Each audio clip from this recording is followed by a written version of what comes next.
బలపరచువాడవు, పడిపోయిన చోటే నిలబెట్టువాడవు,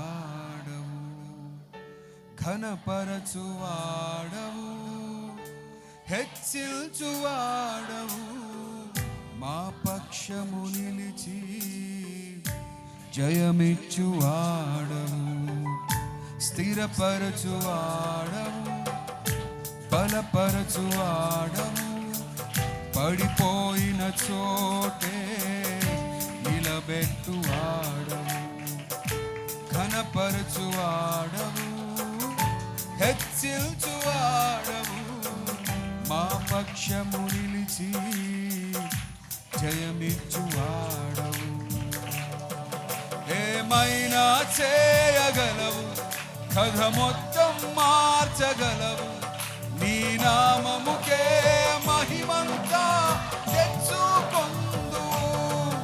ఏమైనా చేయగలవు, కథ మొత్తం మార్చగలవు, నీ నామముకే మహిమంతా. యేసయ్యా యేసయ్యా, నీకే నీకే సాధ్యము. అవును ప్రభువా, స్తోత్రం. యేసయ్యా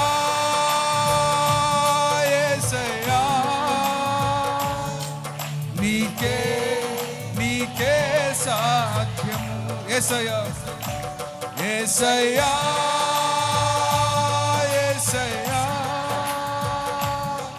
నీకే నీకే సాధ్యము. స్తోత్రం స్తోత్రం.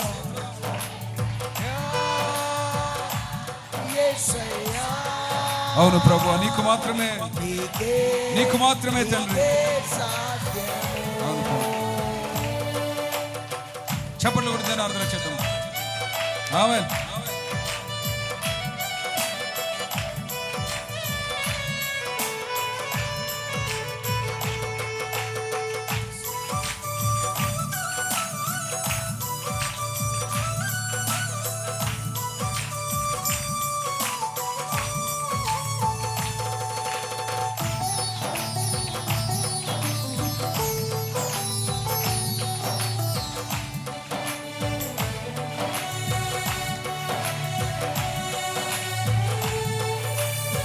సర్వకృపానిధి,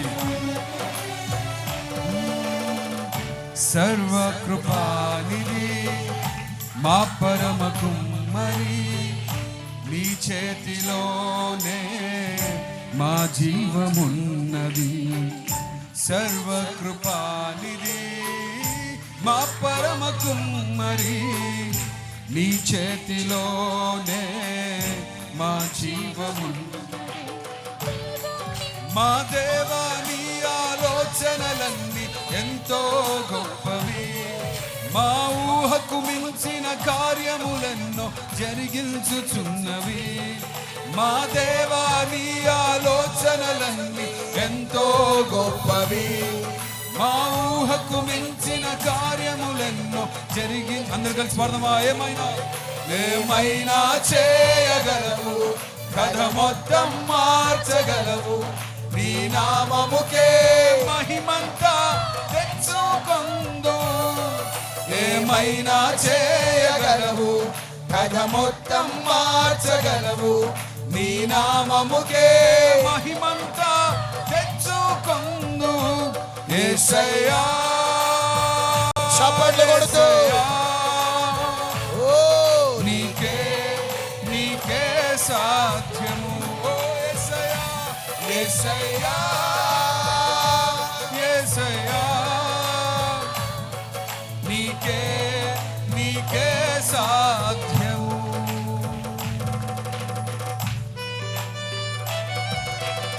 నీ ఆజ్ఞ లేనిదే ఏదైనా జరుగునా, నీ కంచె దాటగా శత్రువుకు సాధ్యమా? మా దేవా, నీవే మా తోడుంటే అంతే చాలు ప్రభువా.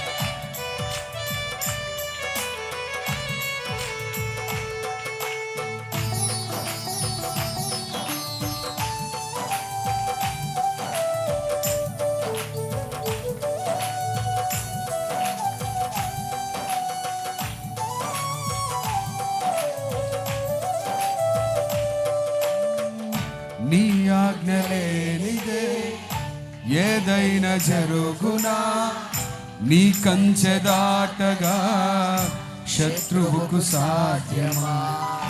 నీ ఆజ్ఞ లేనిదే ఏదైనా జరుగునా, నీ కంచె దాటగా. మా దేవా నీవే మా తోడుంటే అంతే చాలును, మాతో ఉంటే చాలు. అపవాది తలచిన కీడులన్నీ మేలైపోవును. మా దేవా నీవే మా తోడుంటే అంతే చాలును, అపవాది తలచిన కీడులన్నీ మేలైపోవును. ఏమైనా చేయగలవు, కథ మొత్తం మార్చగలవు, నీ నామముకే మహిమంతా తెచ్చుకొందువు. ఏమైనా చేయగలవు, కథ మొత్తం మార్చగలవు, మారుస్తున్నావయ్యా. నామముకే మహిమంతా. యేసయ్యా యేసయ్యా యేసయ్యా, నీకే నీకే సాధ్యము. ఓ యేసయ్యా యేసయ్యా యేసయ్యా, నీకే నీకే సాధ్యము. యేసయ్యా యేసయ్యా యేసయ్యా, థాంక్ యూ లార్డ్. నీకే నీకే సాధ్యము. యేసయ్యా యేసయ్యా, నీకే నీకే సాధ్యము. ఏమైనా చేయగలవు, కథ మొత్తం మార్చగలవు, నీ నామముకే మహిమంతా తెచ్చుకొందువు. ఏమైనా చేయగలవు, కథ మొత్తం మార్చగలవు, మహిమంతా. యేసయ్యా యేసయ్యా యేసయ్యా, గ్లోరీ. నీకే నీకే సాధ్యము. యేసయ్యా యేసయ్యా, నీకు మహిమ. నీకే నీకే సాధ్యము. యేసయ్యా యేసయ్యా, నీకే నీకే సాధ్యము. యేసయ్యా యేసయ్యా, నీకే నీకే సాధ్యము. యేసయ్యా యేసయ్యా నీకే నీకే సాధ్యము. యేసయ్యా. Thank you Lord, thank you Jesus. Glory glory. Yesayya Thank you Lord. నీకే నీకే సాధ్యము. యేసయ్యా యేసయ్యా, నీకే నీకే సాధ్యము. యేసయ్యా యేసయ్యా, నీకే నీకే సాధ్యము. యేసయ్యా. Oh hallelujah. Oh thank you Jesus. Oh hallelujah. Thank you Lord. Oh we worship you Almighty God. Oh Yesayya. Thank you. Shabala kurala sabala kata. యేసయ్యా యేసయ్యా, ఆ మాట పలుకుతుండగా అద్భుతాలు. నీకే సాధ్యం. ఉన్న కాడికి స్వరం ఎత్తి గట్టిగా. యేసయ్యా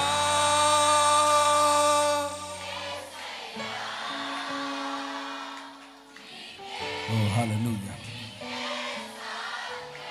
చివరిసారిగా రెండు చేతుల పైకెత్తి ఏమైనా చేయగ.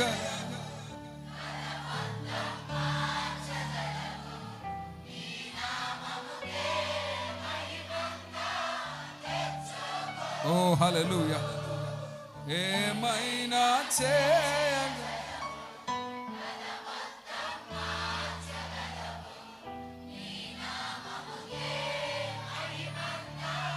తెచ్చుకొందు యేసయ్యా యేసయ్యా, నీకే నీకే సాధ్యం ప్రభువా. నీకు సమస్తము సాధ్యము తండ్రి, నీకు సమస్తము సాధ్యం ప్రభువా. నీకు అసాధ్యమైనది ఏది లేదు ప్రభువా. నీకు స్తోత్రం. ప్రియమైన దేవుని బిడ్డలారా, మన వాక్య భాగంకి వెళ్తుండగా ఒక్కసారి అందరు కలిసి హృదయంలో ప్రార్థన చేయండి. ప్రభు నాతో మాట్లాడండి నాయన, నీ వాక్యంతో మాట్లాడండి ప్రభువా. జీవము కలిగిన నీ వాక్యంతో మాతో మాట్లాడండి నాయన, మీరే మాట్లాడండి ప్రభు అని ఒకసారి ప్రార్థన చేద్దాం. అందరు కలిసి ప్రార్థన చేద్దాం. ఆయన మనతో మాట్లాడి మనల్ని తృప్తిపరిచే దేవుడే ఉన్నాడు. Thank you, thank you, thank you lord, thank you Jesus. పరిశుద్ధాత్మ దేవాన్ని ఆహ్వానిస్తున్నాము తండ్రి.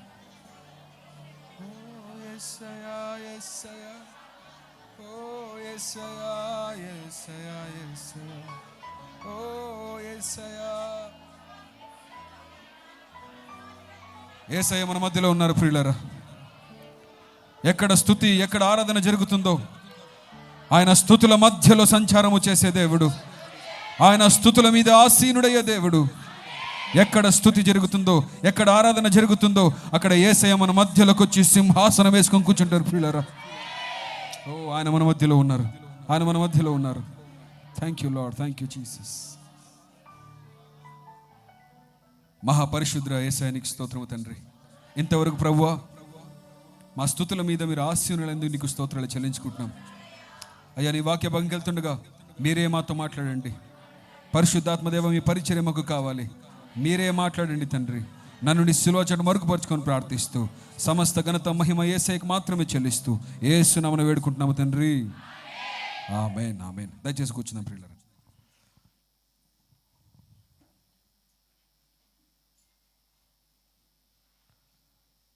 రెండవ దినవృత్తాంతములు 20వ అధ్యాయం చదువుకుందాం. ఇది నాకు చాలా ఇష్టమైన వాక్యం. ఇప్పటికే ఒక 20-30 సార్లు ఇదే వాక్యం ద్వారా నేను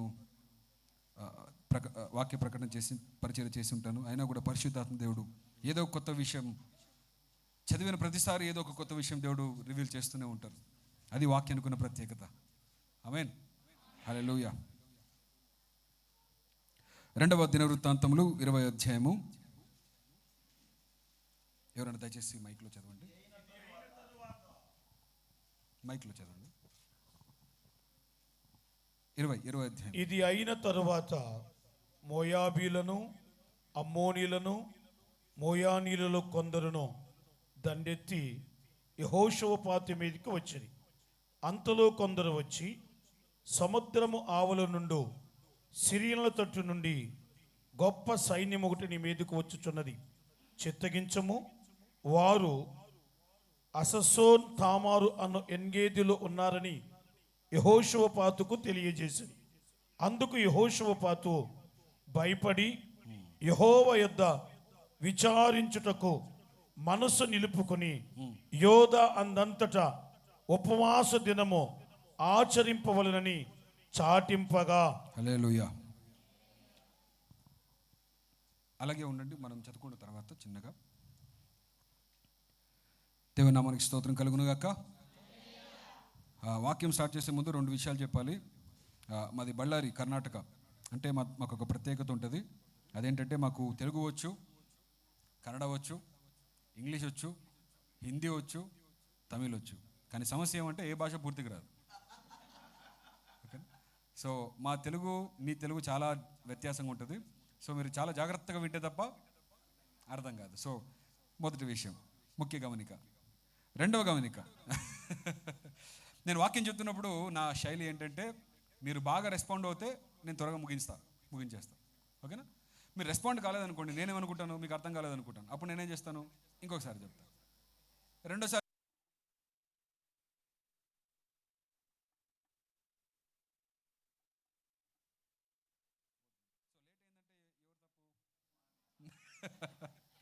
దేవునామానికి స్తోత్రం కలుగునాక. ఆసక్తితో వాక్యం విందాం ప్రియులారా. పరిశుద్ధాత్ముడు మాతో మాట్లాడబోతున్నారు. యెహోషాపాతు మీదికి 3 దేశాలు కలిసి ఒక రాజు మీదకి వస్తున్నారు. ఈ 3 దేశాలు మిత్రులేం కాదు, వీళ్ళు కూడా బద్ధ శత్రువులే. ఈ మోయాబీయులు, అమ్మోనీయులు, మేయోనీయులు ఈ ముగ్గురు శత్రువులు వీళ్ళు కూడా మిత్రులేం కాదు, వీళ్ళంతా శత్రువులు, ఒకరంటే ఒకరు పడదు. అయినా కూడా వీరు ముగ్గురు ఒకటైపోయి ఒక దేశం మీదకి పడిపోయారు. వీరు ముగ్గురు ఎందుకు ఒక దేశం మీద పడుతున్నారంటే, ఈ దేశము చాలా గొప్పదనో, వీళ్ళ దగ్గర చాలా గొప్ప సంపద ఉందనో, ఏదో ఒకటి వీళ్ళంటే వాళ్ళకి పడదు. సో వీళ్ళు ముగ్గురు ఒకటైపోయారు. ఎవరి కోసము? యెహోషాపాతు రాజ్యాన్ని ఒక్కసారి కూలగొట్టేయాలని. అంతలో కొందరు వచ్చి సముద్రం ఆవల నుండి సిరుతుట్టు గొప్ప సైన్యం ఒకటి మీదకి వచ్చుచున్నది, చిత్తగించుము, వారు హససోన్ తామారు అను ఎన్గెదిలో ఉన్నారని యెహోషాపాతుకు తెలియజేసిరి. అందుకు యెహోషాపాతు భయపడకుండా యెహోవా యొద్ద అనుందా? భయపడుందా? ఓకే ఓకే ఓకే భయపడకుండా లేదా? అయితే భయపడడం కామన్, అవును చెప్పండి. సో భయపడడం అనేది చాలా సాధారణమైన విషయం. మనము చాలాసార్లు ఏం చేస్తామంటే భయపడి అన్న మాట వదిలేస్తాం. అది వదిలేసి ఎక్కడికి వెళ్ళిపోతాము? యెహోవా యొద్ద విచారించుటకు మనస్సు నిలుపుకొని యూదాయందంతటా ఉపవాస దినం ఆచరింపవాలని చాటింపగా అంతవరకు బాగుంటుంది. కానీ భయపడి అన్న మాటని మనం ఎక్కువగా ఫోకస్ చేయము, కాన్సన్ట్రేట్ చేయము. ఎందుకు? మనం ఏమనుకుంటామంటే భయపడ్డము మంచిది కాదనుకుంటాం. ఎందుకంటే బైబిల్లో చాలాసార్లు ఉంది, ఏమని చెప్పండి? భయపడకు భయపడకు భయపడకు. బైబిల్ అన్నిసార్లు ఉందంటే అర్థం ఏంటో తెలుసా? మనం అన్నిసార్లు భయపడతామని. మన జీవితంలో చాలాసార్లు మనం భయపడుతూ ఉంటామండి. భయం అనేది చాలా కామన్ ఎమోషన్, అవునా కదా?